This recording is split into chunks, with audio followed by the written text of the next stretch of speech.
Okay. It's just for some reason the other ones that were already there, it would not let me see them. Okay, let's go to Robin from Virginia. You there, Robin? Okay. Hey, Will, this is Robin from the Twilight Zone. Hey, I wish I could play the music and I get hit with a copyright. I thought you could play 30 seconds without getting hit with a copyright, Will.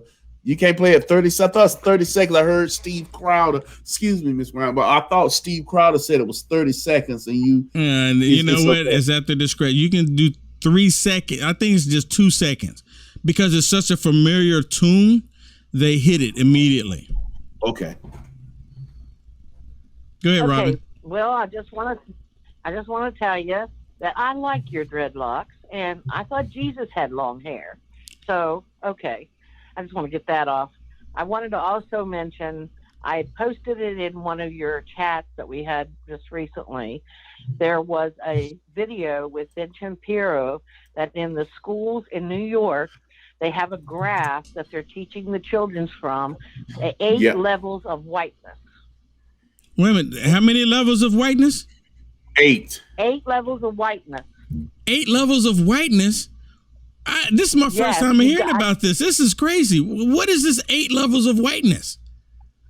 Oh, you got to read the chart because I was going to try to read it for you, but I put it in one of your notes and I'll post it again, the video. But there's 8 levels. I mean, you're a white supremacist first, and then you go all the way down to the one that the person that gives up their life and goes in front of everybody and tells them they're sorry they're white. There's 8 levels. I didn't know in the black culture, I didn't know there was 8 levels of blackness, but I know there's different brands of colors.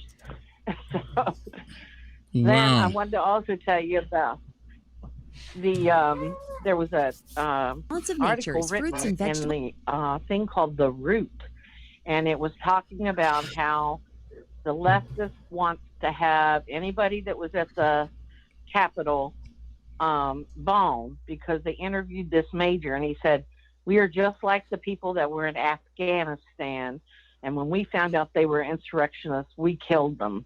This was an actual military man. And I feel so sorry for that lady that was on here that was in the military that I had to say that, but the guy's named Tim Cast, and I'll post that one for you too. Yeah, so I know you. Yeah, I know you're talking about Tim. Yeah. And then General Horsey said something similar to that.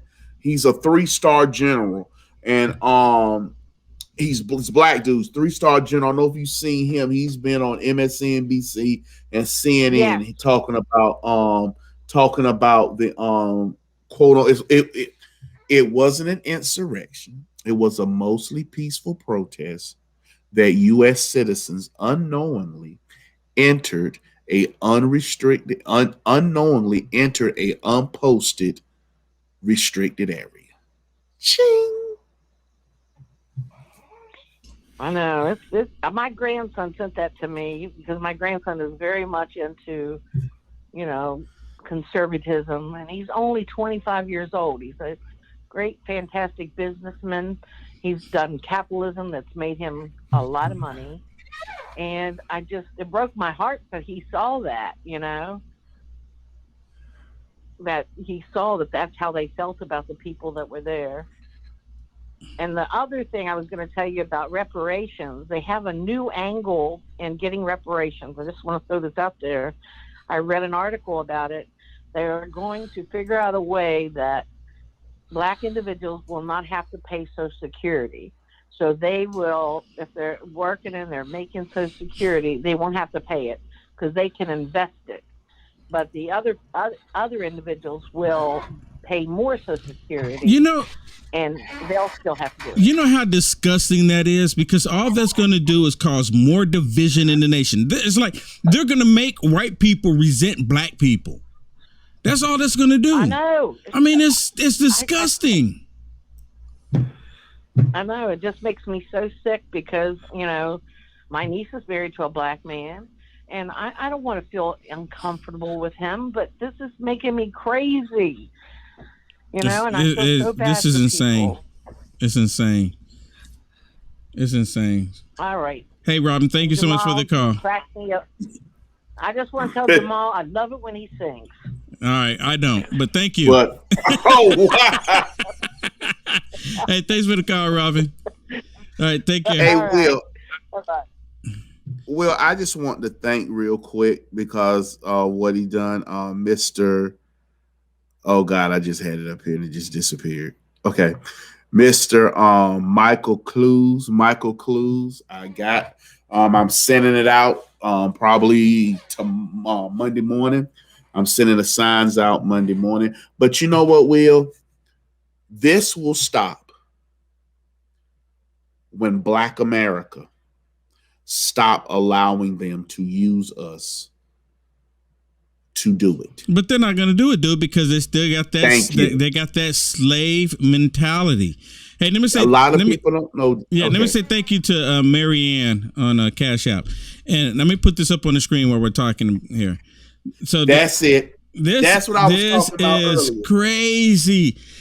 When I was skipping around, look. Hold on. See, this I hadn't even heard about this. This is my first time hearing about this, and this drives me batty. I'm so disgusted seeing this. I'm disgusted. So if I'm disgusted seeing this, everybody white should be disgusted. What in the world? White supremacy? I mean, seriously? The vorism. The 8 white identities. I mean, seriously? White benefit. I mean, this is white traitor, white privilege. But you know what? Now, imagine this is the same way they look at black folk. Think about it. Black supremacist, Louis Farrakhan. Black vorism, Joy Reid. Black privilege, Barack Obama, Michelle Obama, black privilege, that's Michelle Obama, Barack Obama. Black benefit, people, football players, basketball players. Black confessional, those people who are independent and like, hold on, something ain't right. Black critical, people who are Christian and vote that way but don't say nothing. Black traitor, well, those are the black folk that are outspoken about the things that's wrong in the black neighborhoods. And black abolitionists, me, you, Jermaine, Jay, Brandon Tatum, Candace Owens, the Hodge twins, we black abolitionists. So we're black abolitionists. So if you take it that way, I'm a black abolitionist. That's what people got to do. Well, this is not going to stop. This is not going to stop until black folks stop it. I'm surprised. Black community. I'm sorry. I'm surprised they didn't put 9 on here and have white nationalists. Oh no, white supremacists and white nationalists the same. They go hand in hand. Try to say, yeah, but this will not stop until black folks say, get us out of this. This is y'all. This is stupid. Because how can we sit here and say Martin Luther King, and then you sit here and you are doing the exact same thing? Like I say, it's never about equality. It's never about acceptance. It is about black people. Those who support this. This is about blacks bringing down a fist of oppression against white, but certain white. Yeah. Hold on. Yeah. No, you're right. You're right. Certain ones, because the white liberals, fine and dandy. White liberals can be blatantly racist too, fine and dandy. But it's certain white ones. Yeah, you're absolutely right. Let's go back to the phone line, Jamal. Okay. All right. Sure. Look like we have a new one here. The last 4 on this one is 7065. The last 4 of the phone number, 7065. Hello, caller. What's your name? Where you calling from? My name's Roland Dell, and I'm calling from Canal, Maryland. Hey, thanks for the call, Roland.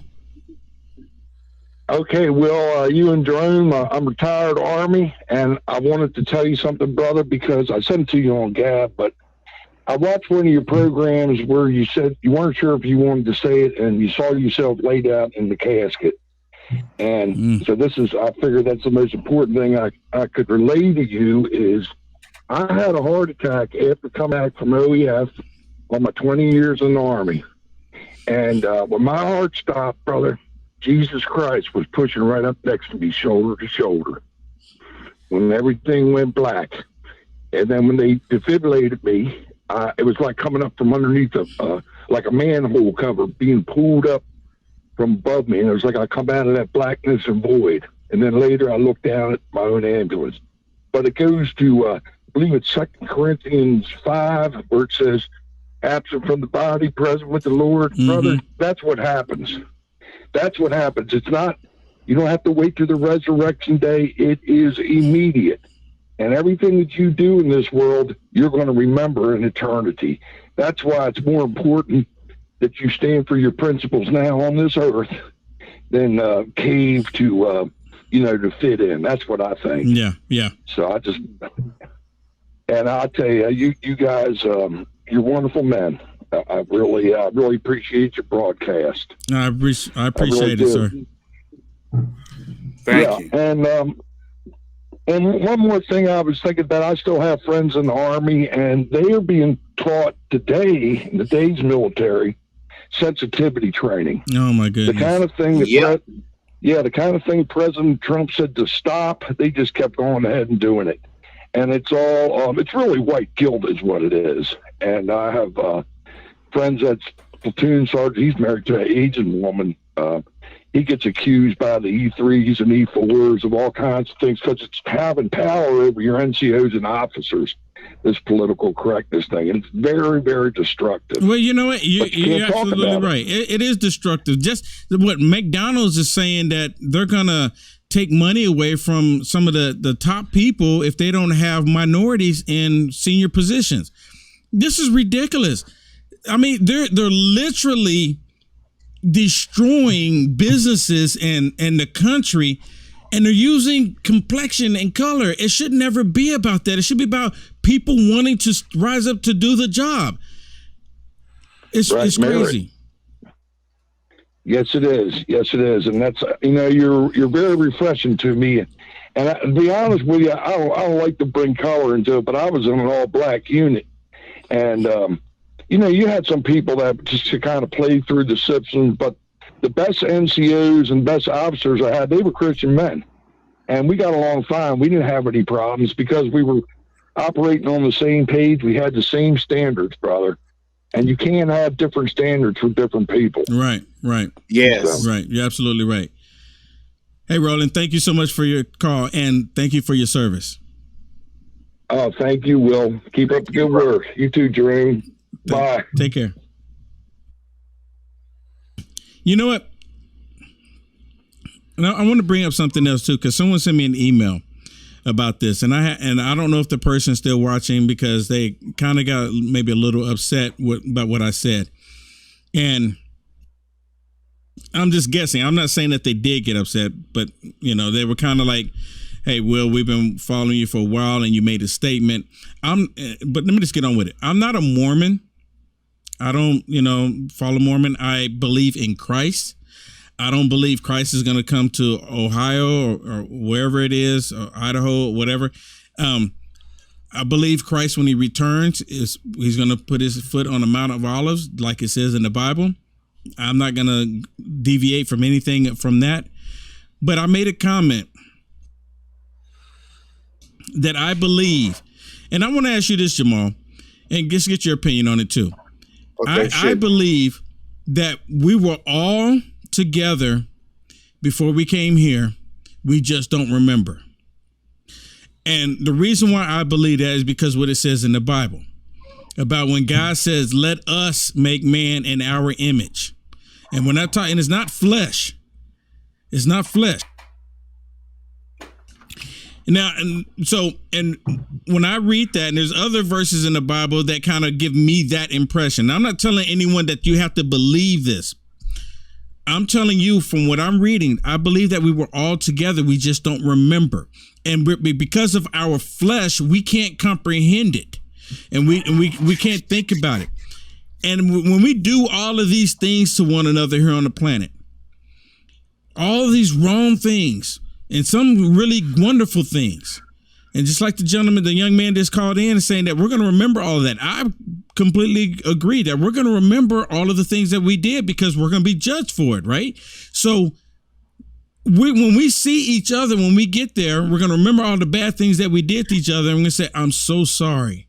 Some of us. But then some of us, are going to be like, I still don't care, because they're going to have a bitter heart and have a darkened heart. Well, I'll be honest. I just stick to the scriptures. If that person dies with that wrong in their heart that they didn't repent for, they don't get a chance to tell you they sorry. Hell gonna be their home.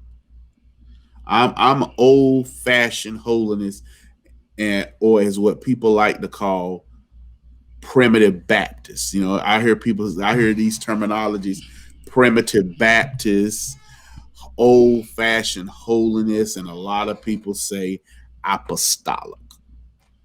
But I just believe the scriptures is written that if you die unrepented, then hell will be your home. When we get to heaven, you will be so focused on serving God. Those who did not make it, they will be wiped from you. You will not remember them. You will not remember them. There will be a gulf between there being heaven, there being hell. A lot of people like to say, a lot of people like to point to the parable Jesus was making about the poor man in hell and the rich man in Abraham's bosom. And a lot of people have to understand Jesus was speaking in a parable. He was not saying that how can your mother, think about this now. How can a mother enjoy heaven knowing that her child is burning in eternity? How can a son who loved his mother enjoy heaven while his mother is burning? But we won't look at each other. We won't look at each other or recognize. We won't look at each other as mother or father. We won't look at each other as brother and sisters. Let me take it back. We'll look at each other as brothers and sisters, but we won't look at each other as husbands and wife any longer. Because I'm just telling you. Now, I'm not saying, you don't have to. This is just because the way I read the Bible, and when Jesus was on the cross, he was saying, "Forgive them, for they know not what they do." I mean, But he was referring to them crucifying him. And then on the same time, he said, "I knew you before when." You knew me. When God said, I knew you before you were in your mother's womb. I knew you in your mother's womb. I knew you before you were in your mother's womb. I'm sitting there reading. I'm like, he knew us before we were in our mother's womb. Yes. And so that tells me that, but we don't remember because our flesh cannot comprehend it. Our flesh, we're stuck in our flesh. Our flesh is not allowing us to go any further. And you know what? And this, just to be clear, God made it like this for a reason for us. Not, if let's just say we were all together, we were not here, and God knew us before we were in our womb, before we were in our mother's womb, right? Right. Okay. So let's just, and now we're here. We can't even remember any of it. There's a reason why God made it that way. And I'm not trying to harp on it and try to dig into it, but it's just for me, that part of scripture, especially when he says, I knew you before you were in your mother's womb, tells me that we were with God before we came here. See, I don't know. I think because I'm going from King James Version.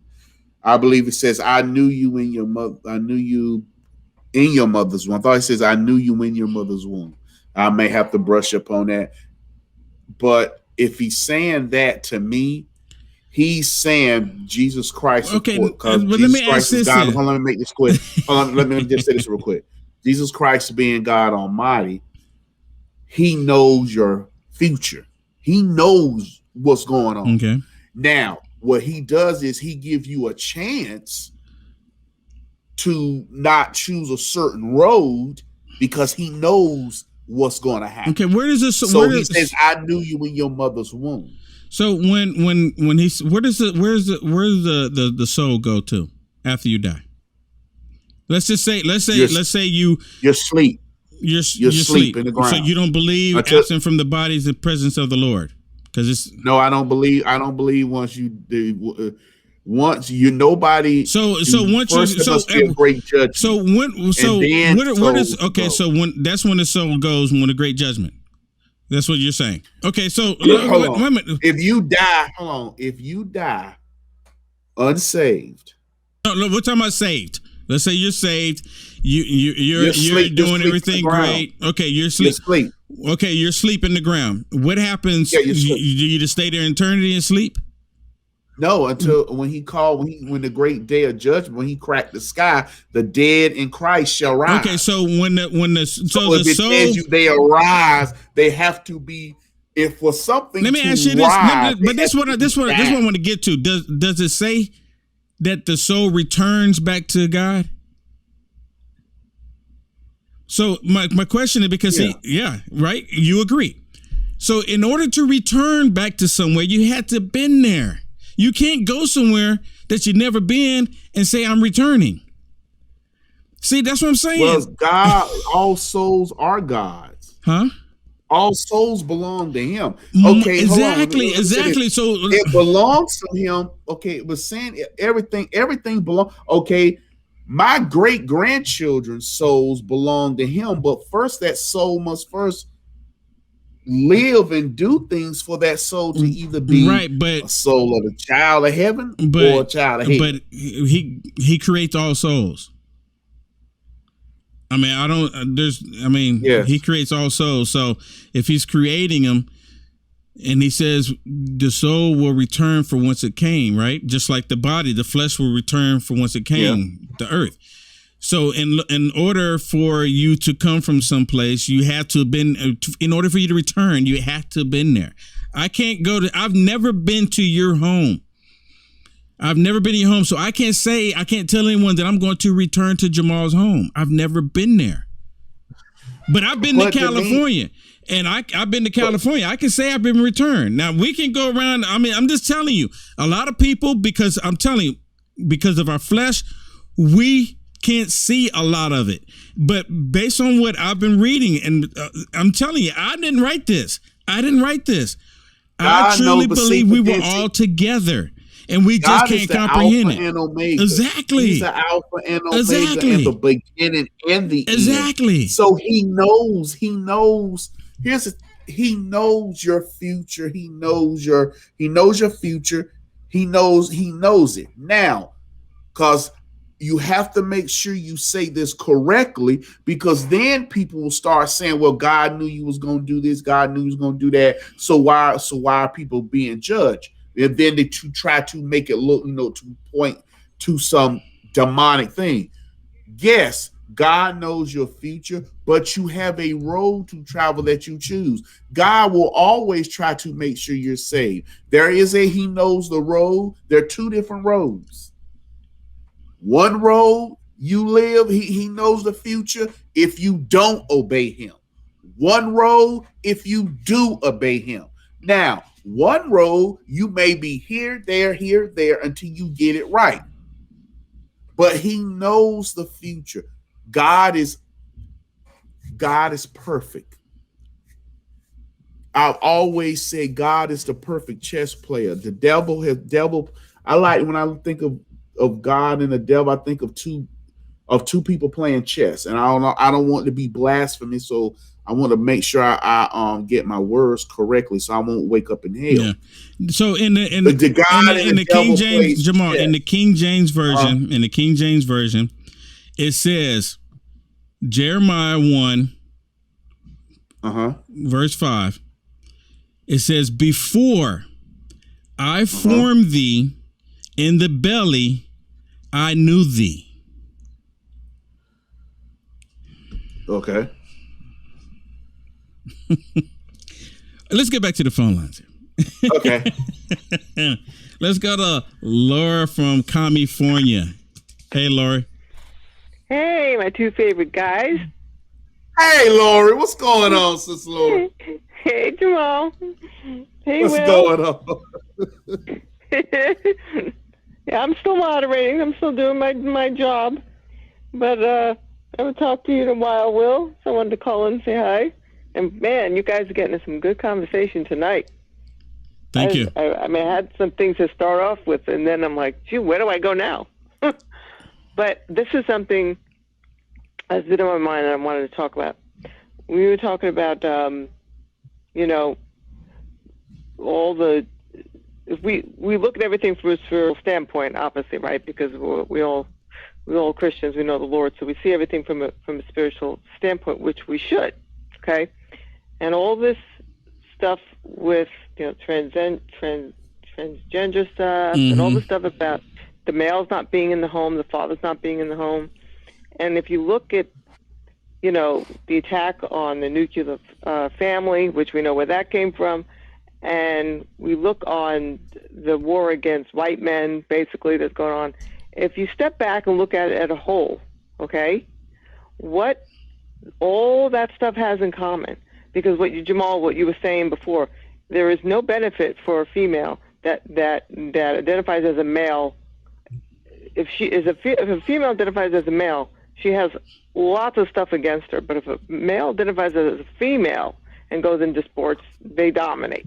But what does a female have, right? No, nothing. But take all these things as a whole. What they're teaching the children today, that you can be fluent in who you can be. What do they call it? Gender fluid. They're teaching 5-year-olds you can be a girl, boy, if you want. What is the? And I take all this stuff going on. What is the tactic of the enemy that's really going on today? And what it is the enemy's. The whole point of this is that the enemy is attacking the head of the house, the male, right? The straight male. It doesn't matter the color. Yeah. The straight male. Yep. Okay. That is what all this goes against. If you look at all these separate issues, what do they all have in common? It's about taking out the male, the straight Christian male. So because how God made the structure of the family, you know, how he made the order of a family for the man to be the head of the house, you remove the fathers and you remove the head of the house in the Lord, you destroy the family. You destroy family units, no matter how it's done. So when you look at this as a whole, that's really what's behind all of those things. All of them are really attack on the head of the house, because that's God's natural order. And if you can attack that, and you can attack the straight male and make it your goal to bring that down, that's what creates all these other issues. Think about it. No, I'm completely with you on that. I think, and you know, they're wanting to just tear down the family unit and anything that God has created.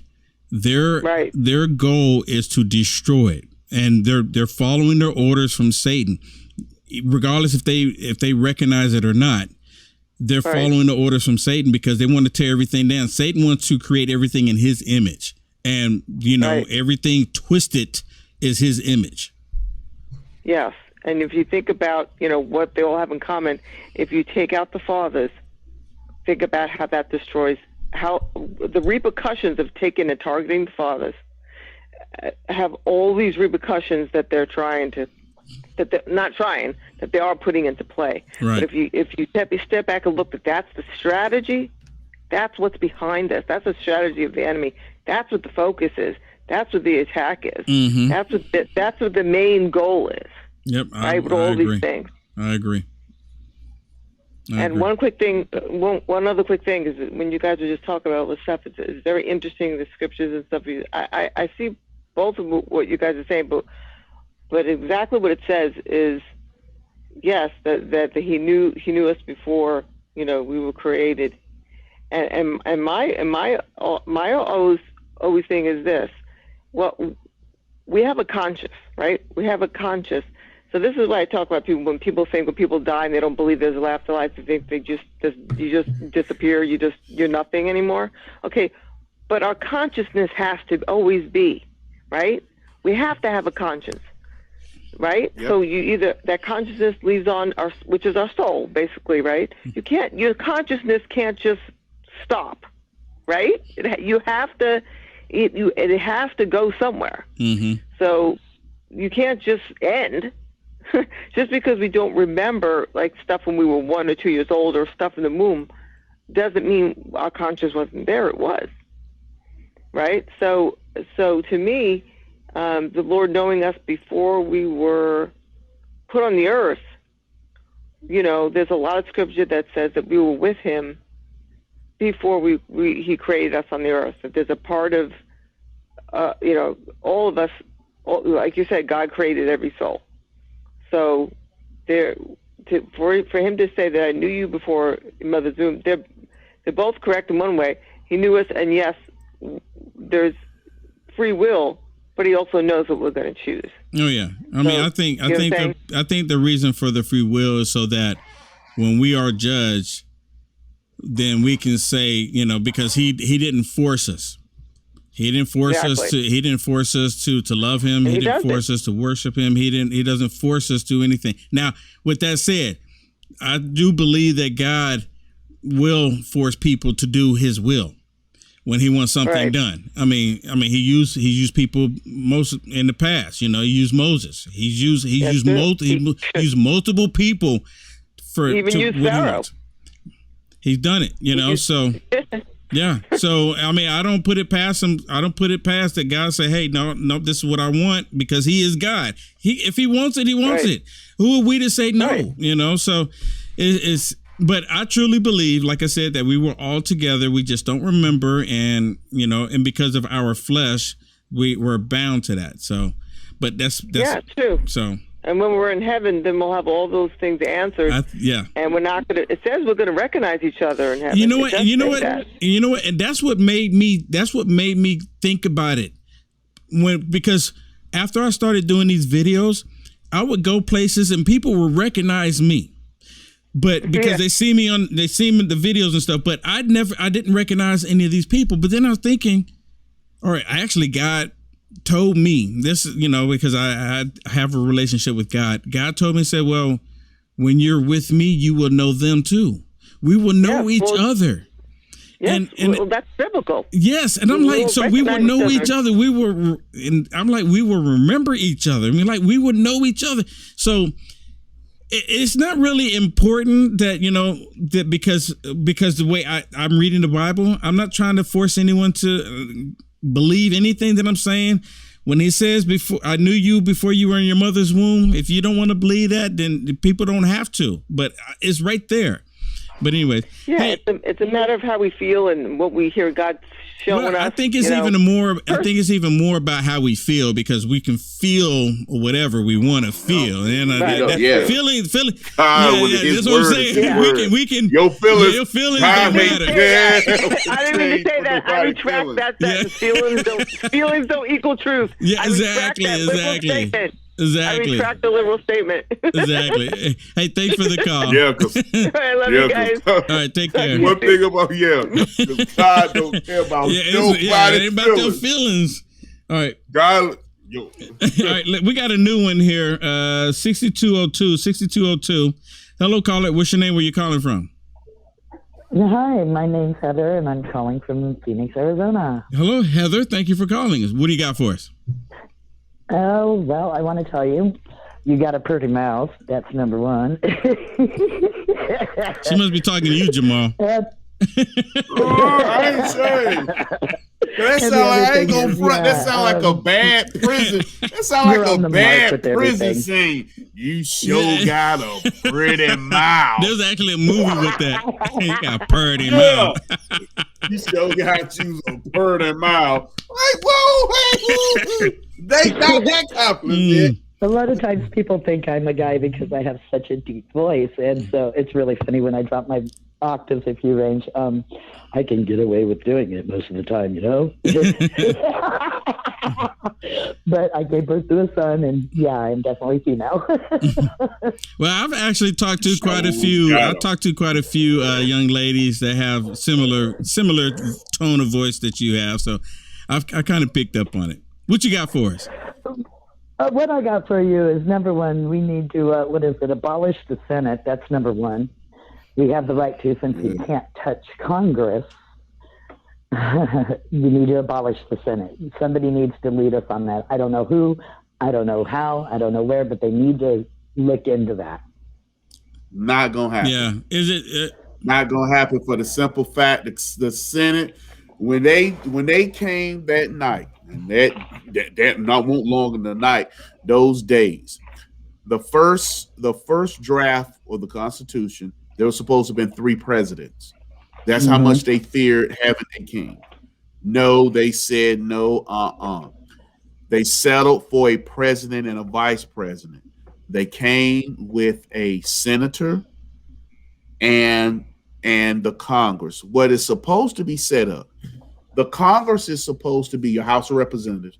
It's supposed to be the people beating on the door. They're mad. You better do this. The House is supposed to respond. Thus, that's why they're every 2 years. The Senate is every 6 because they're supposed to be the cooler heads. Okay, what did the House just pass? Well, they said they want the privilege to run around and hit stupid people in the head with a stick. They tired of them. The Senate sit here and says, no, you can't hit people in the head with a stick. We can't allow that. Just come up with something better. So the Senate is supposed to be a cooling period, cooler heads. The Senate is the cooler heads of the government. Then the president is supposed to be okay, I slept on it, let me do it. You can't abolish the Senate because they're put in a constitution by our framers. The problem is these people that spend 30 and 40 and 50 years in the Senate, and the people are dumb. Yeah. Let me say that right now. The people are dumb. People are supposed to say, hey, we shouldn't have to have term limits. But people get greedy. They didn't need a term limit for presidents because everybody just did 2. That was it. You respected what George Washington did. Franklin Delano Roosevelt came along, and the people were stupid enough to continue to vote for him. He wasn't supposed to get no 4 terms because technically Franklin Delano Roosevelt would have been a 4-term president. He won 4 straight times. That's a fault of the people because Franklin Delano Roosevelt was doing things unconstitutional. He started wanting to pack courts. He wanted to start internment camps of Japanese. He did some horrible things, but the people were okay with it. This is why we were supposed to have a Senate which checks things, and a president was supposed to only serve 2 terms. This is why we came up with term limits. That's why we put term limits in the Constitution. Once, if it's that bad, which our forefathers was genius, they figured if something had to be addressed, change the Constitution to address it. That's why it's not easy. It was never supposed to be easy to change the Constitution. However, when you needed to, it was done. So we can never end the Senate. But if we need term limits, a state individually can place term limits on someone. A state, like here in North Carolina, Richard Burr is a swamp rat, swamp snake, swamp rat. He a mutant. We in North Carolina can say, Richard Burr, you only can do those in the Senate can only hold Senate position 2 terms. Those in the House of Representatives 4 terms. See, the state can do that. Now, if that person want to move to another state and do it, they can. So the Constitution being perfect like it is, We don't need to abolish the Senate. However, we need to abolish the way they do the Senate. Instead of having it the popular vote, we need to go back to the way. But I want to make sure, I think it's the 19th Amendment, because women's right to vote is the 17th Amendment. We need to go back to the way it was before. Not a senator wins by popular vote. A senator had to be chosen by the House, the state House of Representatives, or state House and Senate. I think it was the state Senate. That's the way it was. One good question for y'all. Okay, with Congress, they have made it where you cannot sue anybody in Congress, because I had a brilliant idea to sue them, but, well, you can't. They've made it where you cannot. Yeah, they made themselves kings and queens. How do we get them out of there? They made themselves kings and queens. Done that. And, you know... so how do we get them out? I think... the best way for us to get them out is to implement the U.S. Constitution. And there's things that's in the Constitution that we can't say on the channel because they will take it down, which is crazy to me. But it's the only way that we can remove these people. And the reason why these people are still there is, for example, like Jamal's right, the Senate. The state's supposed to make that determination on how long a person can be in the Senate based on the state and the House. But when you have states like California or California, where they have Nancy Pelosi still there, it's hard for me to believe that the people in California still want Nancy Pelosi. The only reason why she's there is because the state is so corrupt in the political realm that they could control it for the end of time. And they've taken that same mechanism that they were doing in California and they implemented it across the world. And we just saw that this past election. It's crazy. Hey, Heather, thank you so much for the call, okay? Thank you, Will. Right. Love you guys. Take care. Bye. Thank you. All right, we got another new one here, 2773. 2773. Hey, I got to go to work. All right, this is the last one here. Okay. All right. Hey, caller, what's your name? Where you calling from? My name is Angie. I'm calling from Florida. Hello, Angie. Thank you so much for calling. Hey, Florida, beautiful Florida. Governor DeSantis. That's right. Especially that last call he had with the crazy nut in the White House. Tell him to go to hell. I missed that. When did that happen? Oh, yeah. Actually, you didn't tell him to go. I wish you did tell him to go to hell. Actually, you didn't tell him to go to hell. It was a harsher word than that. Basically, it had to do with the fact how it's rumored that they want to stop traveling, coming to Florida and going out of Florida. And so he was talking, he called him up, and I believe also Dr. Fauci was on the line as well. And so DeSantis made a comment and said, well, Fauci, how much are you getting paid for all this, vaccines, promotion on vaccines? And then he told Biden something along the lines of, you need to be careful with the actions that you do because they have consequences, somewhere along those lines. If you Google it, you'll see exactly what it was. And so then Biden responded, you will address me as President Biden or Mr. President. And so supposedly DeSantis told him, I will not, and go F yourself, and hung up on him. I'm Googling that right now. I got to Google that. I'm loving him. Yes, and he does not take any BS. And he already said that if they're going to come and try to do something to his state and his people, that he will have the National Guard in alert. So he's awesome. Wow. Well, yes. So I called in because, one, I wanted to thank you. Well, Snoops is saying that he didn't say it, but Snoops is left-leaning. I'm sorry, what was that again? Snoops.com, they're saying that he didn't say it. Then you got there's a bunch of prosperity.com. There's a bunch of other ones, and he's come out. The story has come out in a few places, and again, that's why I say allegedly. That's what they're saying, that that whole conversation came about.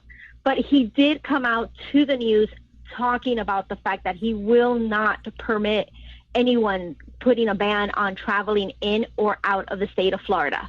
You know, that's interesting because CPAC is next week. Mm-hmm. And I think that they do not want constitutionalists, aka Trump supporters, coming together. Mm-hmm. Mm-hmm. Interesting. Well, we had a gathering last week, actually, for president. This week, was it President's Day? Or last week, something like that. Monday. Yeah, I think it was this week, President's Day. Yeah, we actually gathered in West Palm, and there was a huge support there for him. And he actually drove by to just wave to everyone that was there. And I believe at the end of February, somewhere in Broward County, they're going to be having another gathering as well for the same reason, just to do like a flag day in support of President Trump. So there's a lot of activity that I wasn't even aware that does happen here in Florida.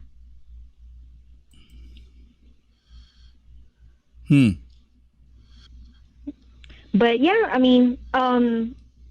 mainly I was also calling in just to, like I said, just to thank you guys. And then just to put out there that these Democrat fools need to stop calling Hispanics brown people, because I don't know where the heck they got that from. It pisses me off every time I hear that. I mean, what the heck? White liberals have a tendency to tell black people how to think, who they are, what to do, and even how to dress. And now they've moved on to telling Hispanics and Latinos how to think, how to look, how to act, how to dress.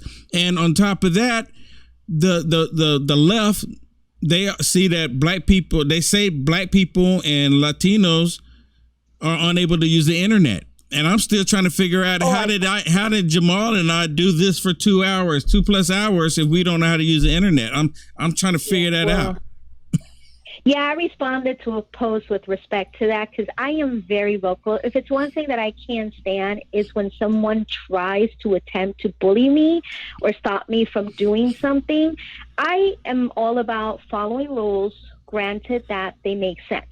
But when you start dictating things on me, we're going to have a problem. And so I will push back. Mm-hmm. And I've always been like that, even as a young child. I refuse to be pressed down you have to give me an answer why I can't do something. Yeah. And it better make sense, because if it doesn't make sense, I'm going to fight back. Yeah. And so I made a remark with respect to that. And I'm like, what the heck you're talking about? I have a bachelor's degree in science. Okay. And I taught myself how to repair computers, image them, install software. And I don't even have a degree on that. So I don't know what the heck he's talking about, what kind of people he's hanging around with, but every person that I know of has a much higher level of intelligence that bozo has. Yeah. So for me to constantly always hear, that you have these racist Democrats refer to people by their skin color, excuse me, what the heck? I have a name. And if you were that interested, you would, ask me, what is your name? So we can have a logical conversation.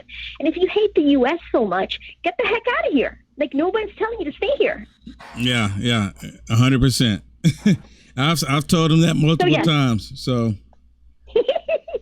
So again, thank you very much, both of you guys. I greatly appreciate it. And, I appreciate the fact that you allow us to be able to express ourselves as much as we can.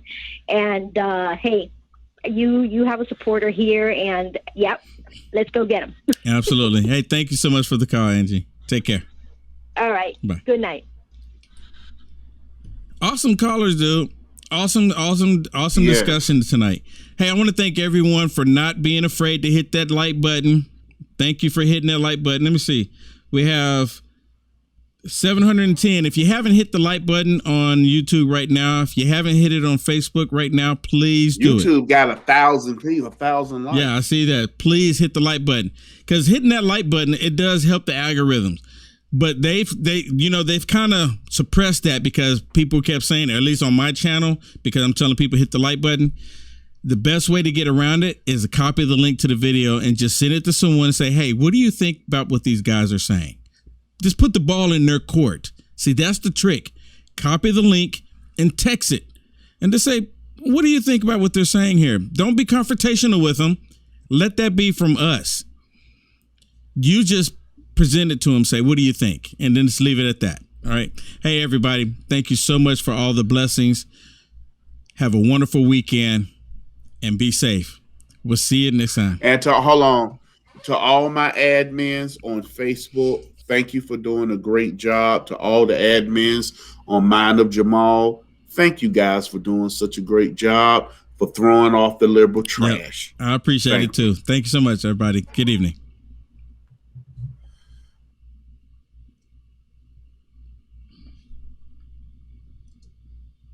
There is power in one name that is above all names. On this one name, all things can be done. No other name has brought so much joy and so much comfort to the world.